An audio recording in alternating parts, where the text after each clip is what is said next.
Hello everyone, good morning সকলকে। সবাই কেমন আছো? আশা করি সবাই খুব ভালো আছো।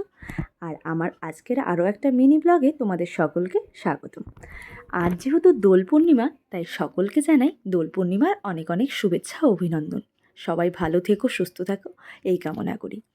তো দেখো, আর কিছুক্ষণ মাত্র যেহেতু আজকে পূর্ণিমা রয়েছে, তাই কিন্তু আমি সকাল সকালই ঠাকুর ঘরে চলে এসেছি। তবে ঠাকুর সমস্ত কিছু গুছিয়ে নিয়েছি ঠিকই, তবে এবার আমি ঠাকুরকে রান্না করা ভোগ কিছু দিতে পারছি না, তাই মনটা একটু খারাপ লাগছে। যাই হোক, শরীরটা যেহেতু বিশেষ ভালো ছিল না, সেই জন্য এবার ফল মিষ্টি দিয়ে ঠাকুরকে ভোগ দিয়েছিলাম। তো এদিকে সমস্ত কিছু রেডি করে নিয়েছি, আর এদিকে ঠাকুরের অভিষেকও হয়ে গেছে। এখন আমি পুজোটা স্টার্ট করব। আর তার মধ্যেই তোজো চলে এসেছিল, আর ও এসে বলছে, মা আমিও ঠাকুরের সাথে হোলি খেলবো। যেহেতু ওকে বারবার বলা হয়েছে আজকে দেবদোল, আজকে হোলি খেলতে হয় না, আজকে খেললে শুধুমাত্র ঠাকুরদের সাথেই খেলতে হয়, তাই জন্য ও সকাল সকাল স্নান ধান করে এসে আমার পাশে বসে পড়েছে। ও ঠাকুরের সাথে খেলবে। তো এদিকে আমি প্রথমে গোপুদের রং লাগিয়ে দিই, আর তারপর সমস্ত ঠাকুরদের আমি রং লাগিয়ে দিই। এরপর তোজো বসে পড়ে আবির দেওয়ার জন্য।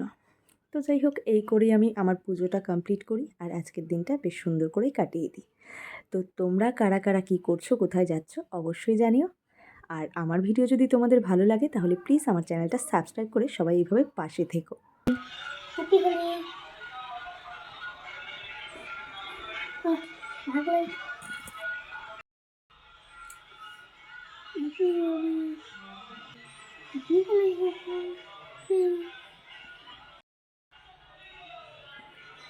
এবারে খাই দেবো।